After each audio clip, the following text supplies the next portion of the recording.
queen goddesses who are on a mission to make the world a better place with wellness, with real estate, with homeschooling, with bringing women together. I am so honored and delighted to welcome Tali Lindberg and Amanda. I'm going to let you guys kind of introduce yourself because I've got all of your accomplishments here, and I know Mercedes is going to be joining us here in a minute, but I want the world to know who you are, what you're up to, and why women need to have wellness retreats. Tali, why don't you go first?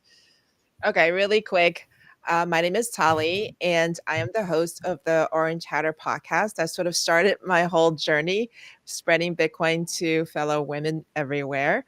And since I started the podcast, I'm almost at 100 episodes. I'm like 2 or 3 shy. So excited, and just having the best time talking to Bitcoiner women in this space, sharing their stories. From there, we started talking about a get together for women to really support each other and develop deep friendships. So not so much in passing, if we see each other in conferences, but really developing deep friendship. And so the topic came up. I'm like, let's just do it. Let's just find a place. Let's do it. So I started putting feelers out, and somehow I got introduced to Amanda, and she started telling me about this magical place called Merida. And I was like, what is this place? I don't know. And from there, our retreat was birthed. And then I met Valerie in El Salvador. We started talking more about the retreat. There was so much excitement from the women that we have met and talked about it with.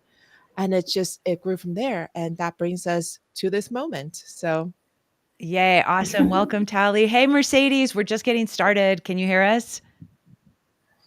Yes, hi. I've been searching for you and waiting for you in other link, apparently. Yes. Sorry, I know the link was a mess. So now we're here, and I apologize for that. But You finally. welcome. We're just saying hello and introducing you and Amanda and Tali.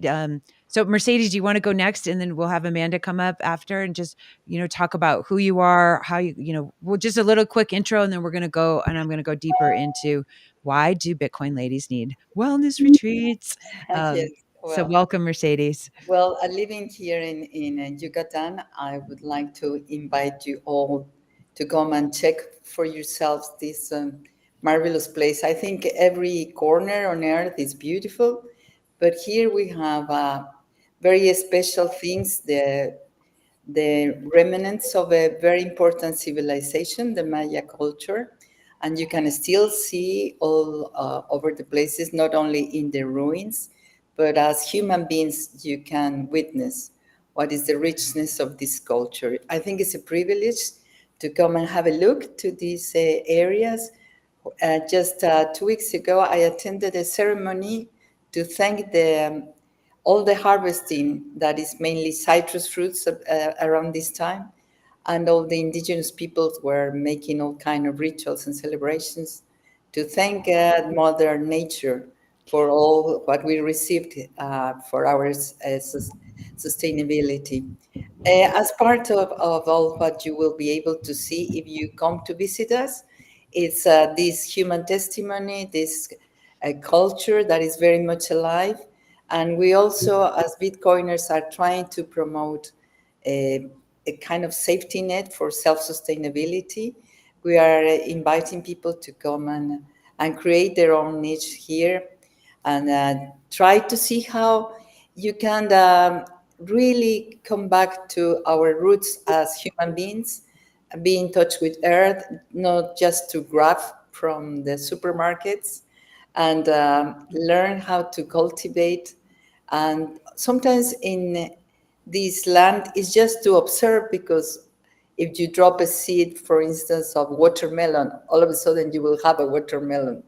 And it just, you don't need even to make an effort. So it's just to allow nature to be there, but not to destroy it and not to kill the efforts of our environment to remain alive. And it's I won't go further. Maybe throughout our conversation, I will invite you to check different things. I think Bitcoin has the opportunity to support all what are the remnants of human civilization, because I think we're about losing our existence.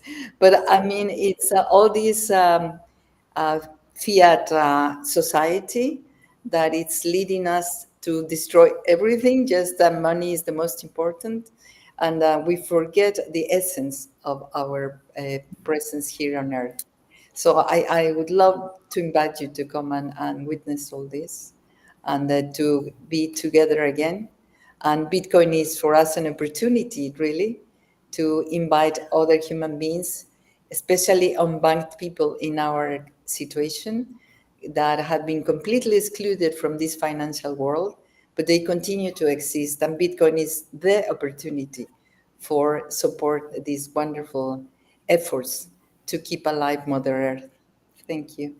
Oh, I love it. Thanks, Mercedes. I'm so glad you're here. And I want us, I could talk to you guys for 10 hours. And Amanda, I'm going to give you the mic in 2 secs, but I'll probably interview you guys each individually at some point, and we'll talk about this event, and we'll talk about the cohesion of women and why this is such an important event that you are doing. Okay.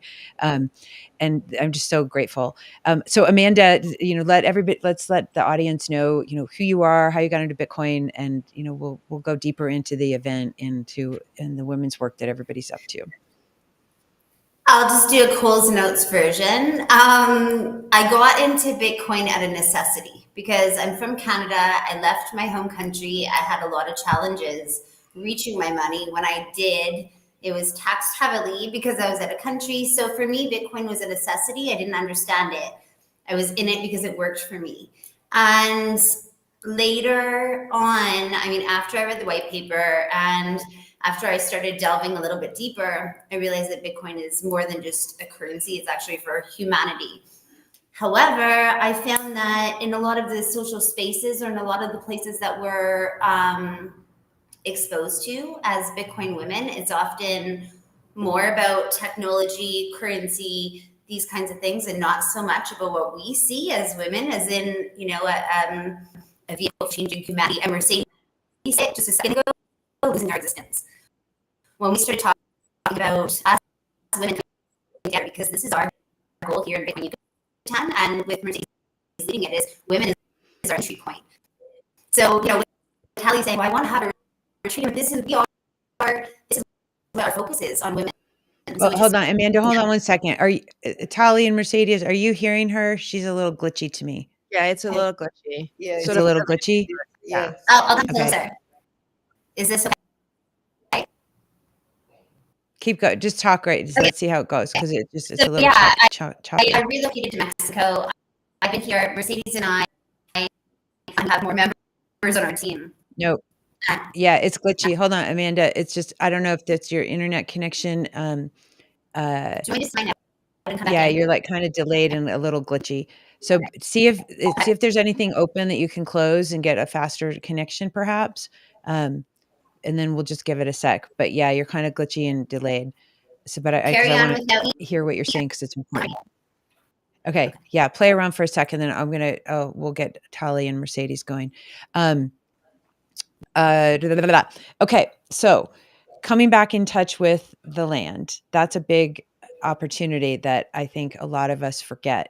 And we think, oh, we're just going to take a vitamin or go do yoga or meditate for 2 seconds, and now I'm back to my power. And really, what you guys are doing and bringing people into the nature, into the local community, and back into themselves is very, very important. And I think it's overlooked, and it's a cause for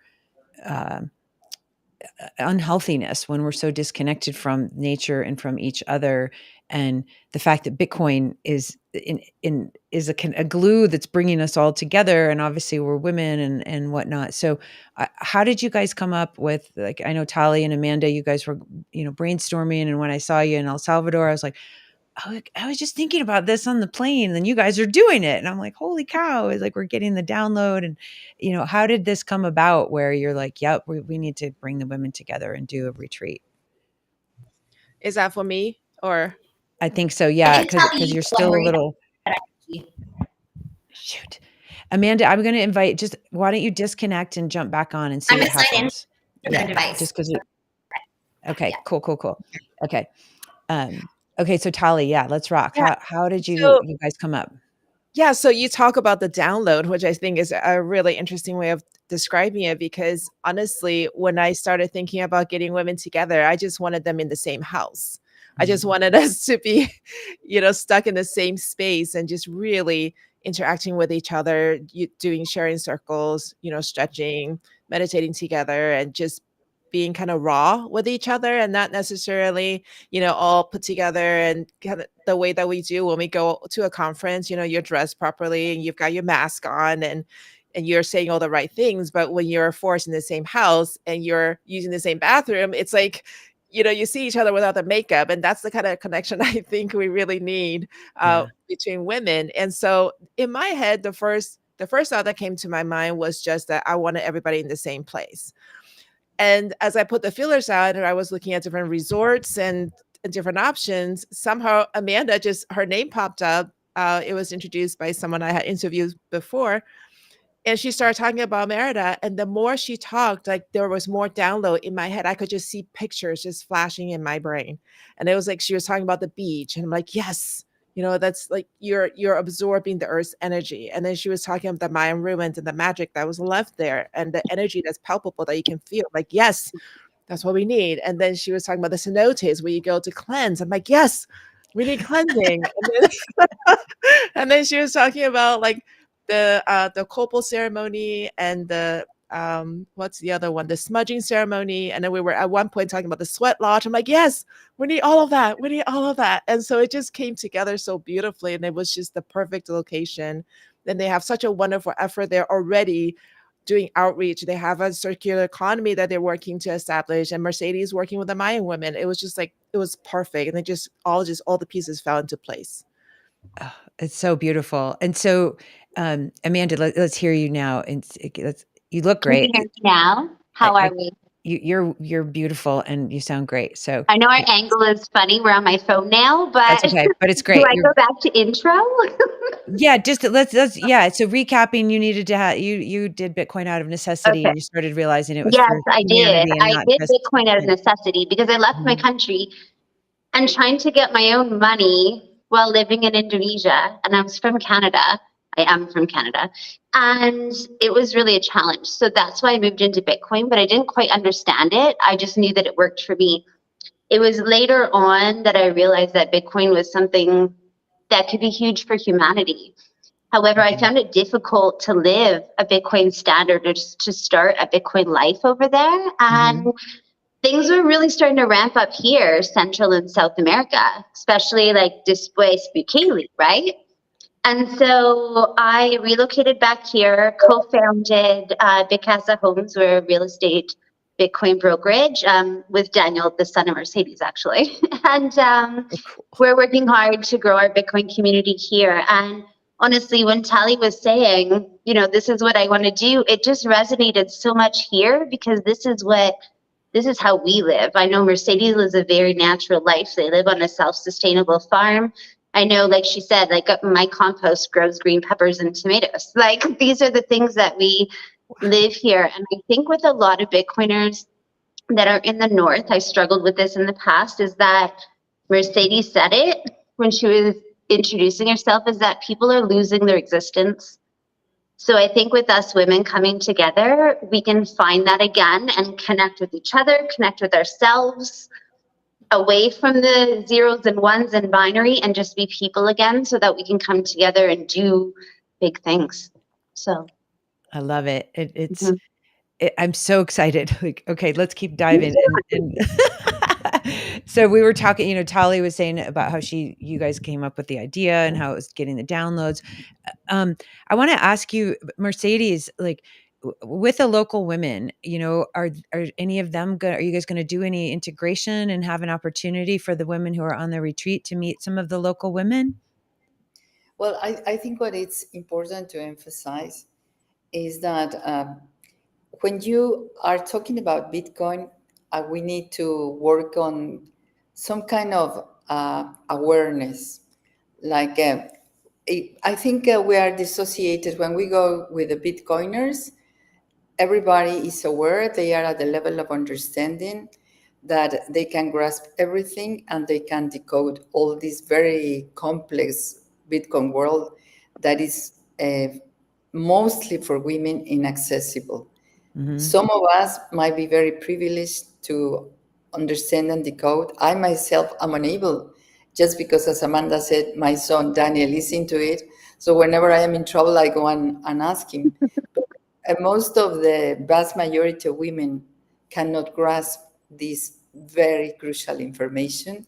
And I would say this next level of civilization.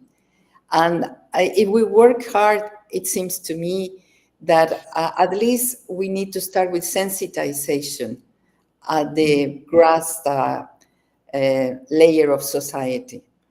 And then from that, we need to work very much on the level of awareness that people are able to grasp. Like, for instance, Michael Saylor talking about history of money, to say some example.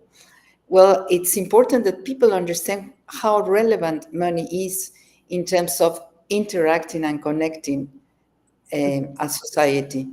From there, I think at level of Bitcoiners, we have to move to a kind of acceptance. So it are kind of levels or layers of awareness, from sensitization to understanding what Bitcoin is about, what it's going to mean historically for humanity, and then we have to move to acceptance. And I think women are ready to accept, especially unbanked women. That's why I started to work with them.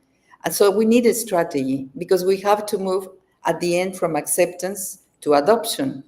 And that's the real challenge, because the Bitcoiners is especially a men community, that they are already at the level of adoption, and they are profiting, I think, and benefiting from this adoption. But I think the vast majority of women are excluded from this opportunity, because, as usual in history, we don't have the level of understanding to benefit from this opportunity in time. So I have dedicated my life to women's health, Mhm. and I work with very marginal, vulnerable women. I always saw, even I work in, for instance, work situation. I have worked in over 50 countries. So Wow. when I was in countries in war situation like Angola or Mozambique, I could see, and you can see it in Russia, and you could be repeating all the time the same tendency. Women are the one who appear and show up when men have destroyed everything. Yes, yeah, because they arrive with all this armament, and my work was to build and rebuild basic health centers, health education, for instance. They destroy everything, and are women the ones who again start from scratch and start to build again. So I think it, for me, Bitcoin is the opportunity not to wait until men destroys everything again, but because they are at the level of awareness where they have moved out consciously from the fiat economy, now they have to see the opportunity to involve and include women. So I think with women, and you can see it in many traditions, the Islamic tradition, the Buddhist tradition, the Christian tradition, women are considered spiritually the most important element in society, Hmm. because we try to rescue back all kind of virtues that we have in this feminine body. So I think we have to gather together to brainstorm what is really our contribution to this Bitcoin opportunity that we have in history, because we have a role to play. So we have to define. We are loving people, we care about the earth, we care about the children, we care about many other things that men sometimes, if they are sensitized, can be aware of. But we tend, by nature, biologically, we're designed to do that. So we have to take advantage of that. That, I think, is an opportunity to come together and brainstorm together what is our role to play in this Bitcoin opportunity in history. I totally agree with you. And it is unfortunate. I mean, we're the creators, and the yin and the yang, the masculine are I mean, they build stuff, but unfortunately they bam bam and smash things down too. Um, so I'm just curious, like, we haven't had a women's Bitcoin conference yet. I think we need one. And I think we need one to be global and virtual. And, because like a lot of people, of course, would love to come to a wellness retreat. A lot of people aren't going to go to a massive Bitcoin conference with, mostly men because they might be intimidated and they're like, I'm not a crypto techno person. What do I do? La la la, and all the things that they think could be a barrier for participation. And so I think I like the idea of doing a global virtual women's event. We can do something in person and have these like little mini pods happening at the same time. And then, creating content to share and translate it into different languages so that women feel like it's accessible to them, whether they're in, wherever they might be on the planet. And I think it's time, ladies. I really do. Like, you guys are obviously leading the charge here with this wonderful retreat. Um, and I hope that it sparks some more interest to bring something even bigger forward. Because, we're doing like the Bitcoin brunches with Natalie and at the conferences. But if you're not at a conference, you're not going to have access to this, And so we have to bring it to other people in a way that feels inviting and welcoming, because obviously Bitcoin is for everyone, but everyone still doesn't have the awareness around. It's not just something that's a number go up for a certain segment of people. It's for everybody, and it's for peace, and it's for the planet, and it's for the kids. And so I really applaud what you are doing and launching and lighting the fire for all of us. Like, you guys are getting me more lit up. I'm lit up. Um, um, and Mercedes, you were mentioning the women. There's so many women. There's 1.7 billion people are unbanked on the earth right now, and I don't know what percentage that is of women.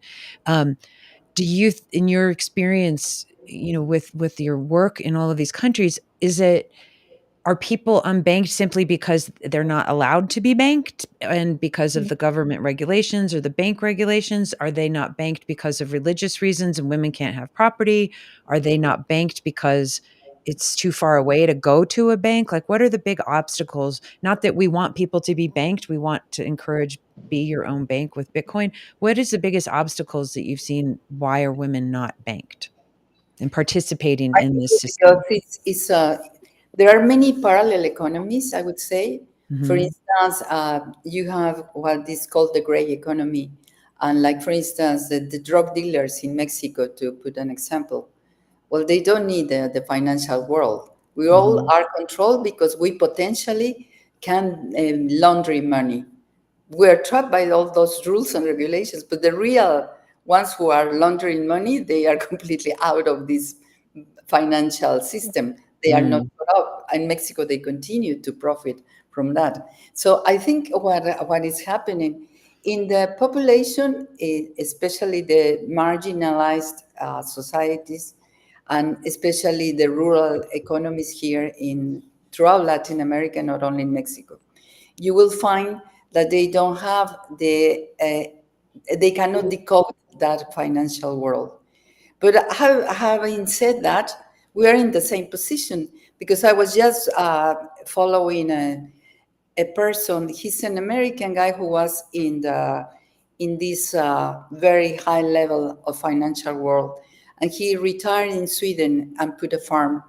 And then he just made a video. I'll send it to you later because it Okay. escapes my mind. But what is shocking is he describes how the international central banks have been creating rules and regulations that we are completely out of our control. I mean, we are in the financial world, but we don't have a financial control over Yeah. those rules and regulations. So we are all trapped in that.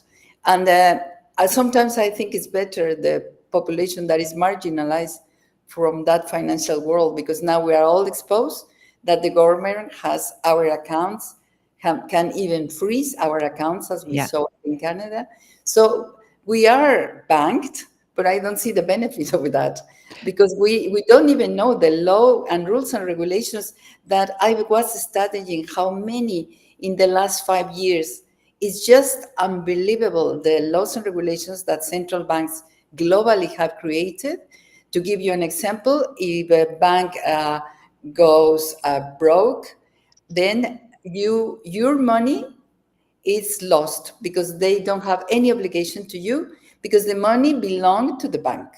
But if you are in debt to the bank, even if they broke, they continue to follow you. So and you are accountable to them. And all of us are submitted to those regulations and laws, and we can do nothing. Once we deposit the money, the central banks have regulated that that money is not yours any longer. So all that kind of regulations that we are unaware of it is just, I feel, is as dangerous as being unbanked.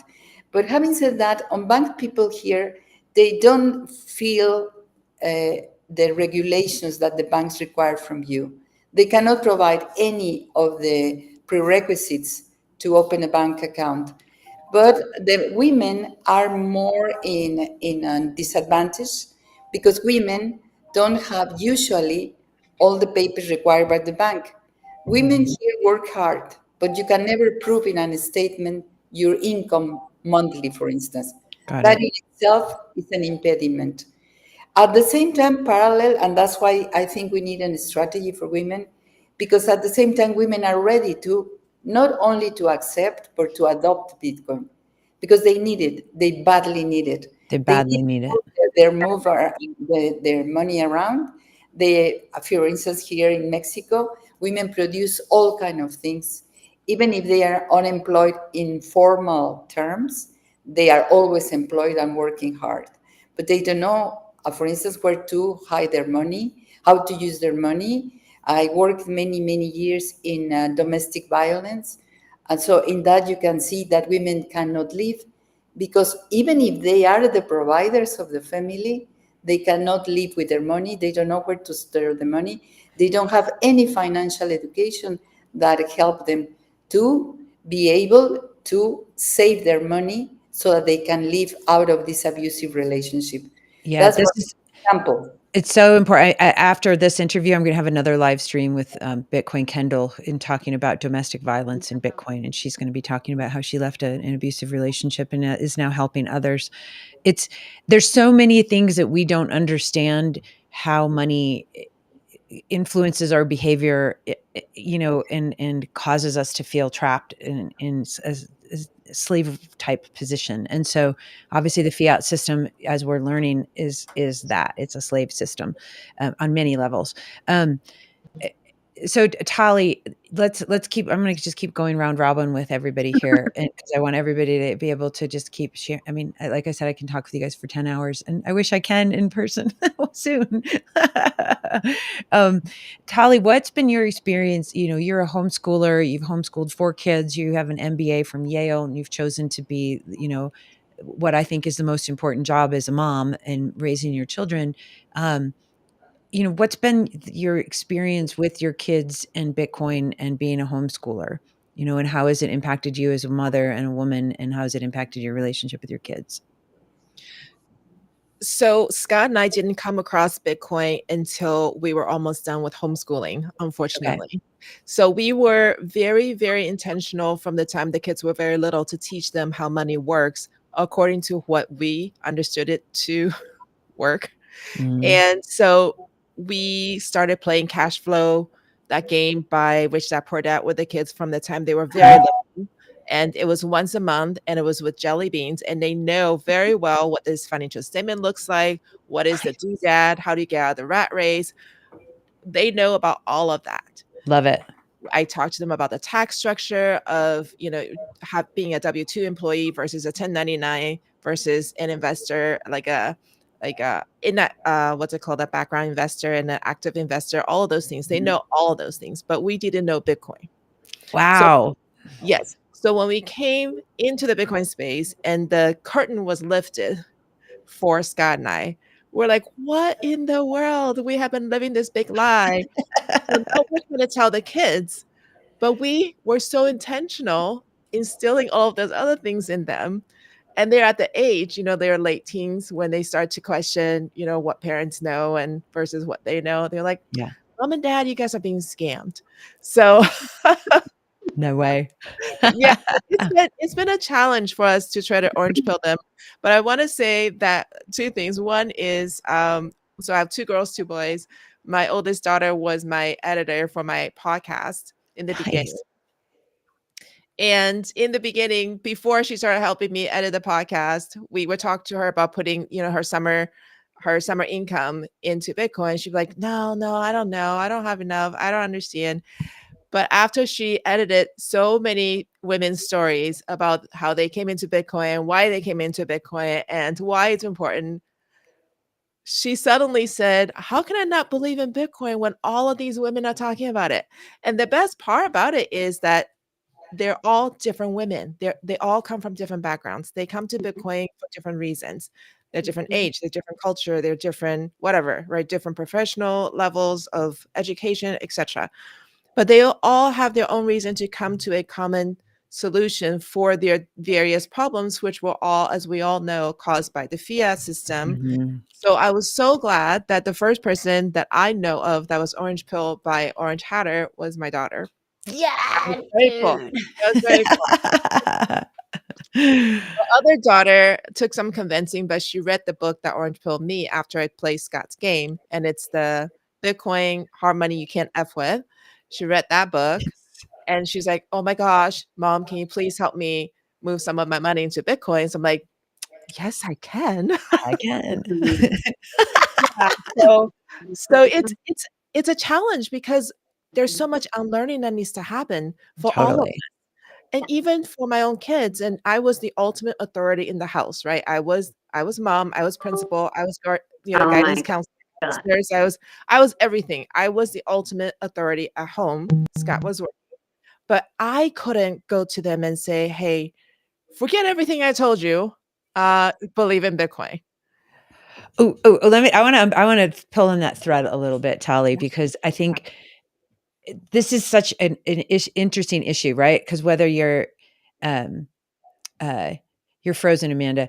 Whether you are a man, a woman, it doesn't matter. But like the ego that comes in with everything, whether you're a hedge fund guy, whether you're a grandma, it doesn't matter. But like when we go down a certain path in life, when we learn all this stuff, and then all of a sudden we get presented with this whole new paradigm, not just a tiny little dose of information, but it's a new paradigm shift.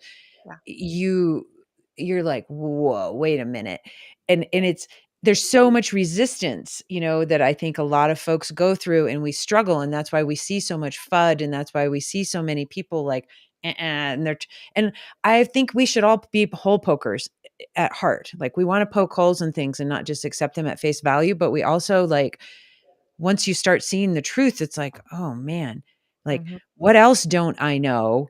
mhm, What other things in my worldview must get shattered so that I can rebuild this new thing, and so that ego death must happen in order to accept Bitcoin as an adult. If you're a child and you're learning Bitcoin from the ground up, like the kids in Me Premier Bitcoin and other places, you're not, you can compare it to the fiat system, but you understand that Bitcoin is this superior way to store wealth and transfer wealth. And so that must have been an interesting experience for you from your ego, especially then it's just like, It oh is. gosh, am I going to lose my credibility?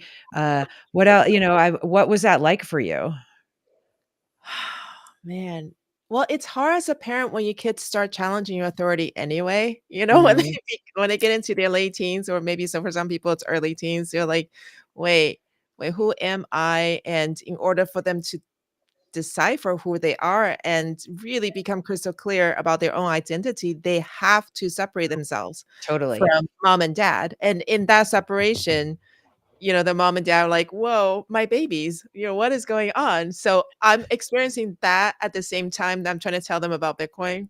Uh-huh. So I'm giving myself I'm giving myself a lot of grace in basically I'm telling myself that it's just part of the journey that they have to walk themselves because it took me this long to be exposed to this. I knew about Bitcoin when nobody was talking about it. Like Scott and I came across it, bought a book, couldn't understand it, put it down. But we knew it was going on. And it Yeah. took us after that, what, like 12 years before we picked it back up again. It was Whoa. because we had nobody to ask questions to. And it was our timing, it was our journey.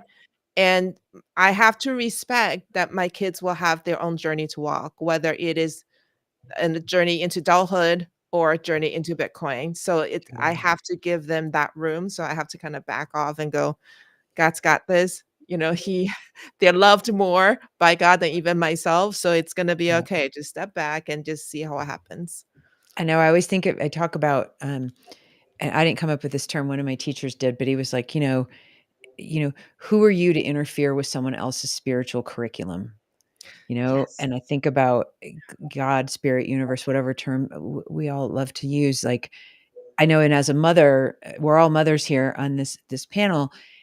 We want to like protect, because that's what you do in the first years of their life, and then we have to keep going more and more and wide, and just keep. Then we always transfer the trust and faith to God, but we also, as mothers, we're caregivers, and that's our job, and so it's like, don't die the first 5 years. It's like we want to make sure the kids don't put their fingers in the thing and fall off and do the whole thing, and then we have to let them do their falling and let them do their own expansion and research. So just as they enter a new uh, chapter of growth, we do too as Yes. parents, and we're like, Yes. oh, okay, now this isn't appropriate anymore. And, so it's Yeah. interesting to think of that too with the financial world and Bitcoin.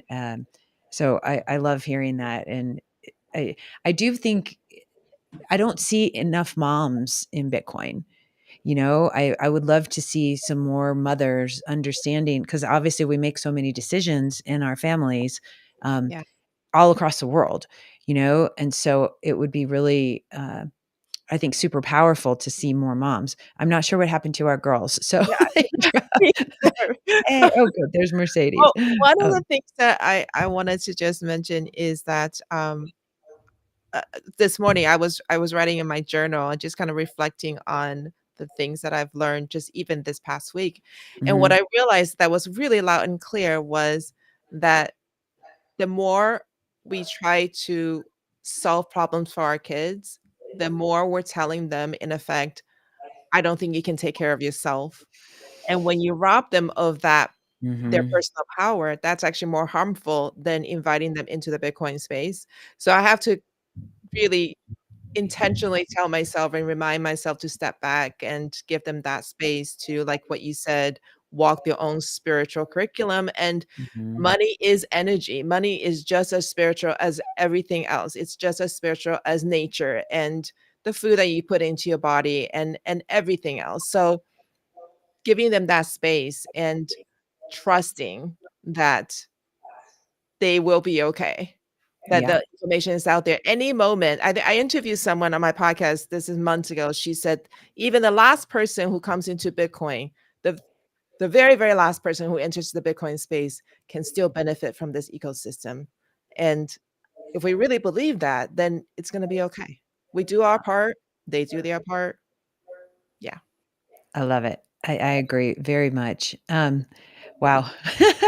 And Mercedes, what's it been like for you? I mean, obviously you and Daniel are such two wonderful humans in the world, like from a mother-son perspective, and being Bitcoiners and working on missions together. Like, how's Bitcoin transformed your relationship as a mother and son? Well, I think it has reversed the role really, because I have a daughter as well, and Okay. my daughter is older than Daniel, and Is she a Bitcoiner? she's, yeah, totally. But Totally cool. yeah, because Daniel has converted us. He started to do all of this work, but that's what I say. It was reverse the role, because there Mm. was. I mean, you go from, well, my daughter has 50 years old, so you go from pointing out down, as you were saying, well, to keep them alive, and then to kind of guide them until you start to say stop doing that, but they are much taller than you are.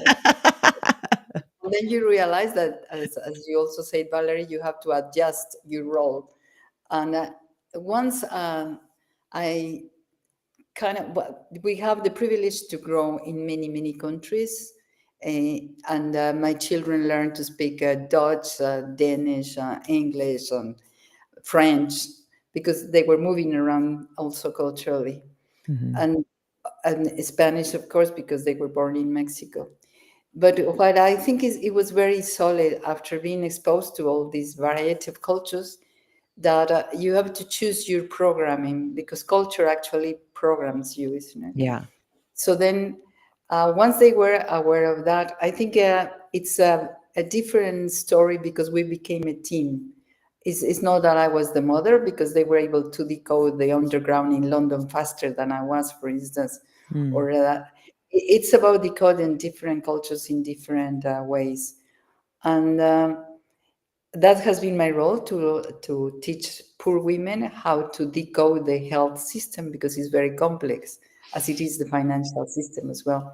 So in this situation, they have been witnessing, because my work has been always involving women, very extremely poor women, in a way that they, first of all, they regain their confidence, Mhm. because usually very poor women have a very low self-esteem, Mhm. and that you have to empower them and help them to regain that. So to have a stand in society and a stand in a relationship and rescue back themselves, really. So my children, because I was going with them as kind of a single mother, to expose them to all these different variety of economic strata, then they learn to decode very fast the system. And Daniel, all of a sudden, he came back after studying a lot and mingling a lot with the Bitcoiners, to say, we have to become Bitcoiners. There's no other choice.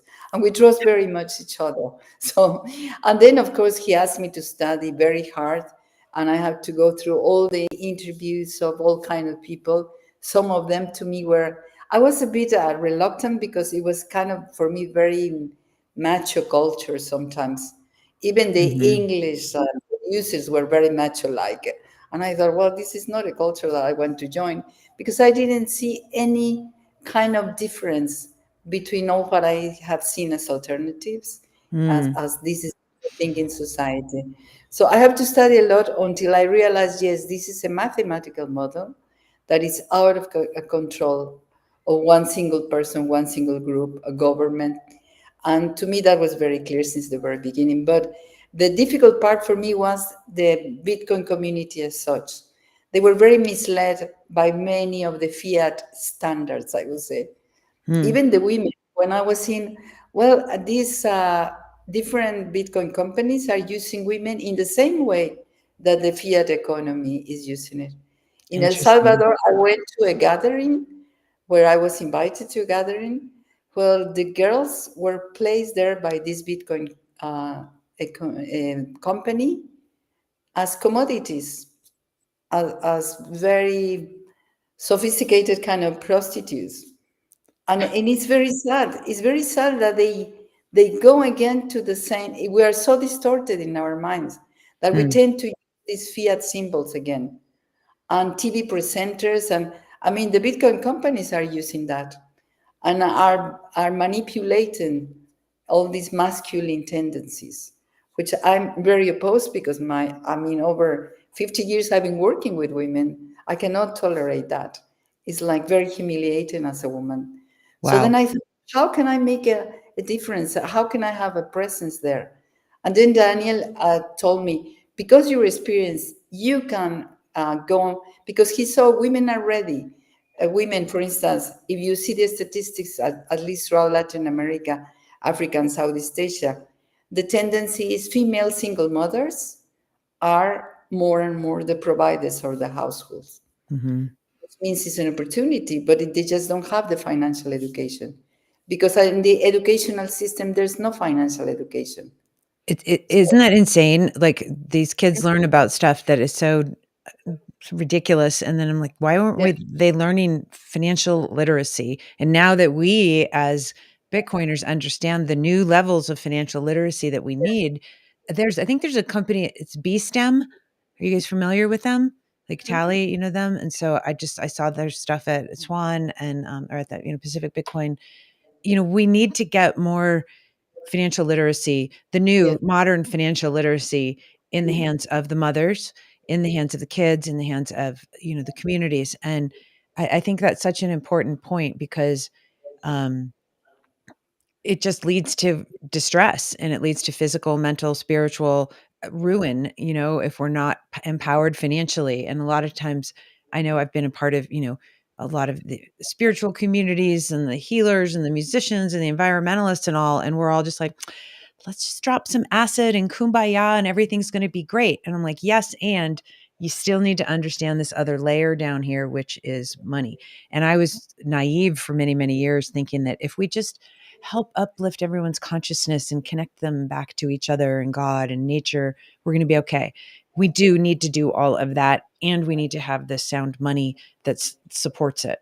Otherwise, we're just going to be trying to build on this cesspool called the fiat system, Yeah. that is very dangerous. And so, what do you guys think? I mean, do you think it's time that I'm serious about putting together a global women's conference for Bitcoin? And Well, I just want to say that as you were talking, what I want to kind of echo what Mercedes said, which is as human beings, we have this tendency to bring one paradigm into a new thing, mhm, or it's a new tool. So Bitcoin is a new monetary tool versus the fiat dollars. But if you bring the same paradigm over, then you're just going to recreate the same thing again. Just right, like, right, right, Bitcoin was created peer to peer. Now suddenly we're looking at these, ETFs coming in, the big companies are coming in, and God knows what's going to happen with financial engineering using Bitcoin as a base. right. So one of the things that I want to just caveat when we go and talk to women, and my work is not with marginalized women like Mercedes is working. My goal is to reach American moms. That they Cool. are my target, and Nice. because they have power. But if we if they are grinding daily, and for that Mhm, reason they don't have the time or the energy to right, study up this new tool that we have, then if we just say, hey, look at Bitcoin, then they will bring their fear-based expectations and paradigm, everything that came with the fiat system over to the Bitcoin side. And I think that's one of the reasons why we're always being challenged by people looking at Bitcoin with the numbers go up mentality, especially in America, because mhm, they're bringing the same paradigm over. They're not looking at it as a brand new tool. And so to to get this movement going, I keep seeing it in my head that it's going to have to be a living room kind of teaching moment. yeah, It's going to have to be women sharing Bitcoin with 3, 4, 5 friends in her living room. It's an environment of trust. It's a, like, um, shameless question and answer kind of session, right? Because if we go into a big conference and you have a question, you'd be like, I can't ask that. That's really stupid. yeah, Yeah. So if you're just with close friends, just like, the mastermind group that we have, we can say stuff that are so intimate to us that we wouldn't be able to really share openly other places. But those are the answers that need to be, or the questions that need to be asked, and answered. So in my head, instead of seeing a global, like a big huge conference thing, one of the reasons why I want to direct people to the retreat is because I feel like we all have to take up the torch. So it's not going to be 10,000 mhm, people coming to a conference and looking at 10 people sitting on stage answering everybody's questions. Like, no, every single person there has to carry a torch, yeah, and you can't have that kind of giving spirit if you're running out empty yourself. That's totally. that's why the retreat is important, because you got to fill your cup first, and then you can go spread the good news. So, It's so true. And then what you had said previously, Tali, just and I stress this a lot when I talk, it's like the system is designed to keep people depleted and exhausted. And mhm. so that they don't have enough energy to question what is going on and that they don't have enough energy and resources to dig deeper and then crack away at the lies, which is the system. And so that's something that needs to be addressed too, because obviously we have all the tools, we have everything available, but it's like if you're too at the end of the day because you work two jobs and you got to deal with the kid and he threw up on you and all that, whatever it is, Yeah. you're not going to sit and go read Seyfedin's book and listen to Michael Saylor or learn and go play with a treasure. You're like, and so how can we create something that's nourishing but still laser beam impactful and Mhm. simple, Mhm. so it's easy to digest. You don't feel like, oh God, I got to learn cryptography now. It's like, no, here's little, teach me like I'm a third grader. Like that's how I like to learn, even though I like complex stuff. Like, how do you synthesize something down to the simplest form so that Mhm. everybody can feel confident digesting one step? Oh, cool, I got this. Now we go to the next step, next step, next step. Um, Right. and I love the idea of the living rooms. I think it needs all of these approaches. I think Mhm. every part of these approach, there's no wrong way to do it. I think every tentacle needs to get, Yes. woven into this tapestry. And Right. so, um, what do you guys see like as action steps that we can take and the audience can take, in addition to obviously attending events, going to a local meetup, trying to find, answers to some of our questions? Like, how can we as Bitcoin women take the next step to help other, Bitcoin women come forward and not feel excluded or, like, oh, that's not for me. How, and then knowing what you knew about your journeys when you like looked at the book and you're like, I don't get it. And then you kind of put it away. Obviously we're 12 years later now. Bitcoin's, a whole different animal. Um, how do you think we can do, what do you think some good next steps are for people who are listening and for all of us here on this show right now? Uh, I'll just answer quickly for myself. So I started a Orange Hatter reading group, and we are going very, very slowly Mhm. over Broken Money by Lynn Alden. No And way. yeah, and it's not necessarily the content of the book that's the most important. It's a safe space. It's for women, and they can Mhm. come in and ask any question they want. Oh, So this is great. if I could do it, then somebody else could do it, and somebody else can do it, somebody else can do it. And it doesn't have to be every week. I do it every week because I treasure the FaceTime, but it could be once a month. But it's just they don't have to travel. All they have to do is call in. So you don't Mhm. have the issue with babysitters. It's very small and intimate. You can ask any questions you want. It's very free form. So we talk about current events, we talk about technology, we talk about personal stuff. Spend a lot of time talking about health. It's just like you're gaining trust with Yeah. these women who are looking for answers. And before they will ask you a sensitive question, like something to do with your personal finance, they have to trust you first. Otherwise, they're going to stay very general. And so that's Mhm. one thing that's very easy to do. You don't even have to set up a meetup. You can just get a few ladies together and go, hey, do you want to hop on any kind of platform at all? It could be Telegram, it could be Facebook, it could be anything. Just an informal, any kind of excuse to come together. So it could be a book, like we were talking about, or it can be anything. I love So it. I think that's such a good idea. And I know a lot of women are not on Twitter because of just it's like a little aggressive. And I know they spend a little bit more time on Instagram or Facebook, um, or LinkedIn. Obviously, a lot of business women are there. So I think that's a great idea. What about you, Mercedes? What do you think is a good, action step that we can think about as women Bitcoiners to help each other out? Number one, to attend the retreat in Yucatan. there you Yay! go. Yes. No, actually, that would be, in my mind, that's one of the reasons why this meeting in Yucatan would be very important, because it's just brainstorming together and getting to know each other, and the kind of the opportunities that we have brainstorming together to enter this community of Bitcoin. Because to me, it's not kind of meeting us separately, because it's better to be part of the large audience.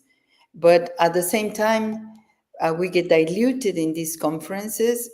On the one hand, because are mainly uh, organized by big companies, and on the second hand, they have their own agendas, Yeah. and they have their own priorities as well.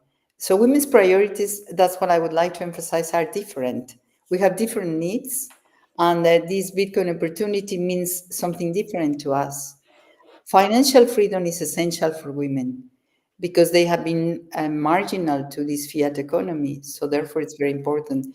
But I see also that, for instance, uh, in the conference, the latest one in El Salvador, they presented, for instance, the Peruvian NGO, and Mhm.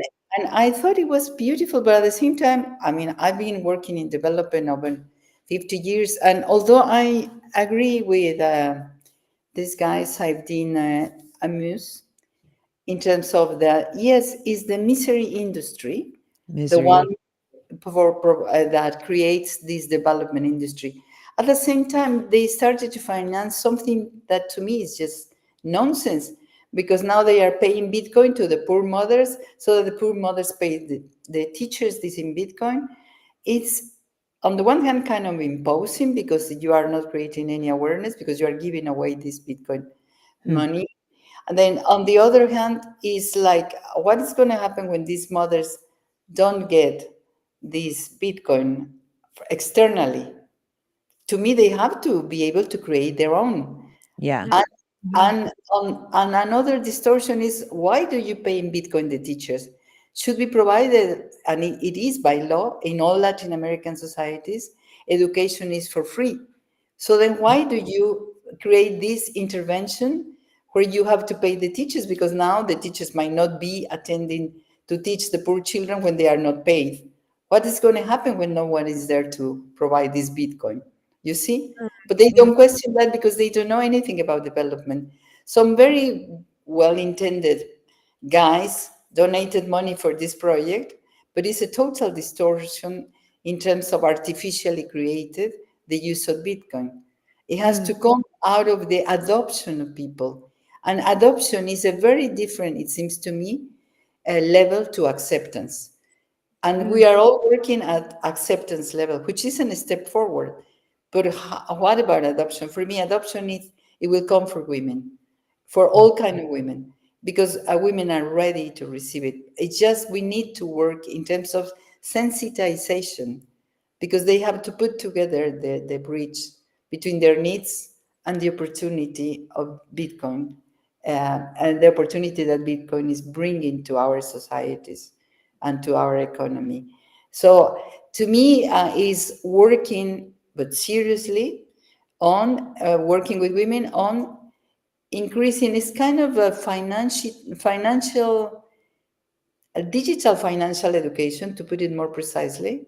And within digital financial education, we have to make an effort to simplify Bitcoin. There are many interesting even apps saying that, but we still, at least for working with the women in the population, they still need some support. That's what I'm doing to bridge this technology, because most of them now they have, for instance, smartphones, so Hmm. they download different applications they can use, but sometimes they don't have credit for their phone, for instance, Right. or they don't have electricity in their communities.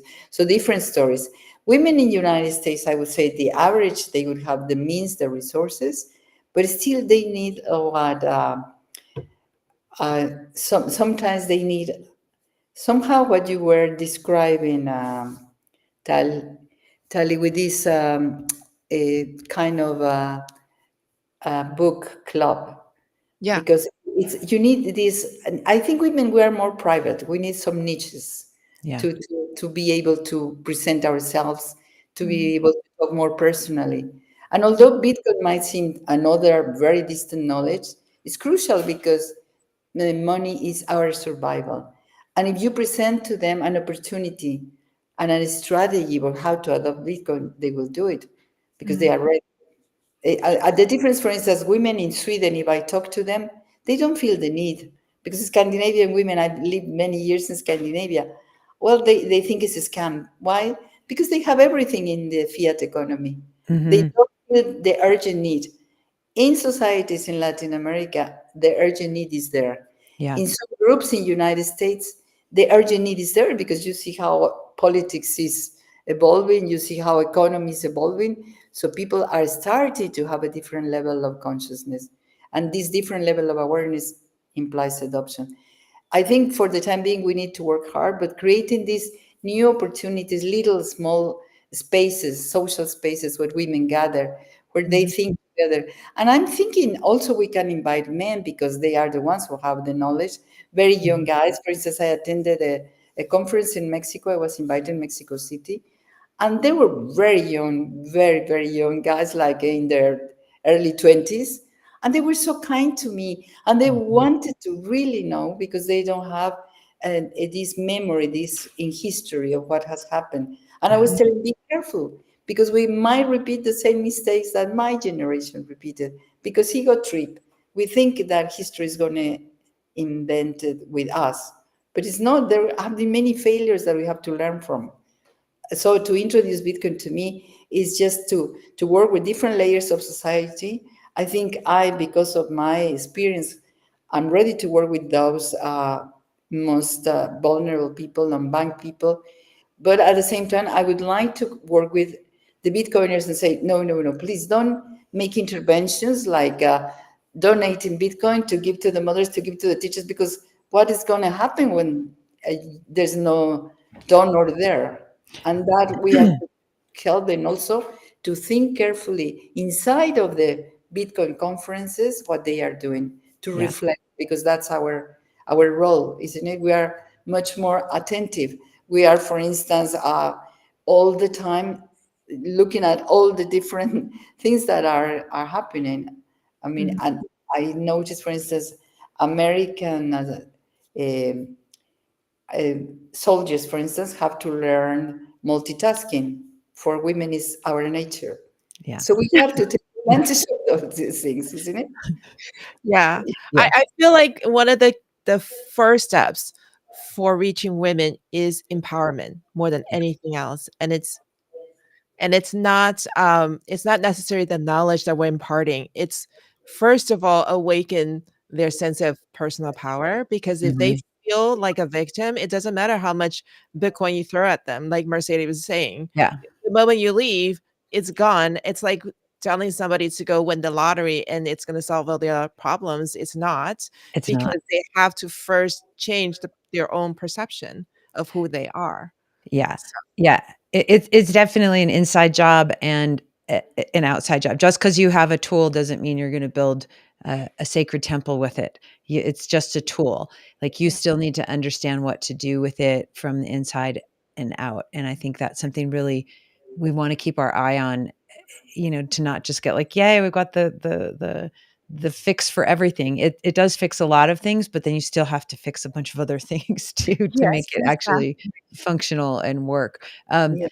and I love what you said. This is so great, you guys. I really do. I want to invite each of you guys back on individually, and I want to go deeper into each of your stories and more of what you're doing with the projects at large. But like, this is obviously such a great retreat that you're putting together. You're empowering women. You're helping them connect. You're helping them recharge and rejuvenate.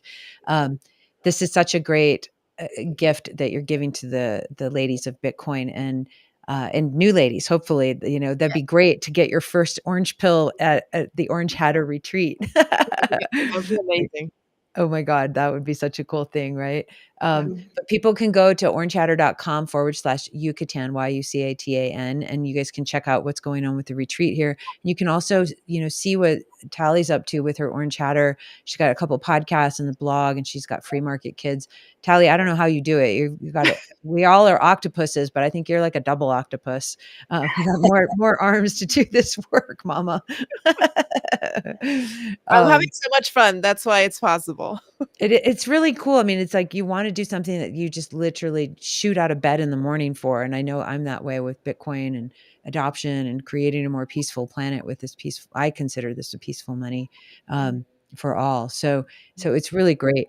What just a final last minute for each of you guys, and I'm just gonna Mercedes. Everybody can go follow you on Twitter at UT640. Is there any other places people should look for you to find out what you're doing? Well, they could. I have Facebook, but I hardly have the time to go and look Got on it. those Okay, places. cool. I think this will be enough. Yes. Okay, Thank great. you. And then obviously we love Amanda. We're sorry you dropped off with the technical difficulties, but you guys can follow Amanda at Bicasa Homes. She's got a great website if you're interested in real estate down in Yucatan. It's amazing. And then obviously we have got Tali with the Orange Hatter Pod. 1 minute for each of you. Closing thoughts for everybody. If you're listening to this and you're new, you're a woman, you're not a woman, it doesn't matter. Like what would you say to somebody who's on the fence who wants to take the next step for Bitcoin? Tali, you go first. I'll go first. Go to Orange Hatter. I mean, I created that whole website just for you, and there are lots of different things you can do to get involved. There are going to be a lot of resources. Check out the podcast episodes. They're amazing. Every single guest is absolutely amazing, and find somebody you can relate to and see yourself in them, and just check it out. And Awesome. of course, check out our retreat. It's going to be absolutely incredible. I'm so excited myself. So And do you have I think you have a mailing list people can jump on to?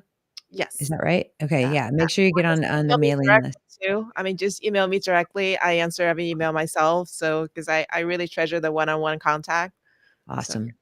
Yeah, it's awesome. And Mercedes, last 1 minute. It's for everybody.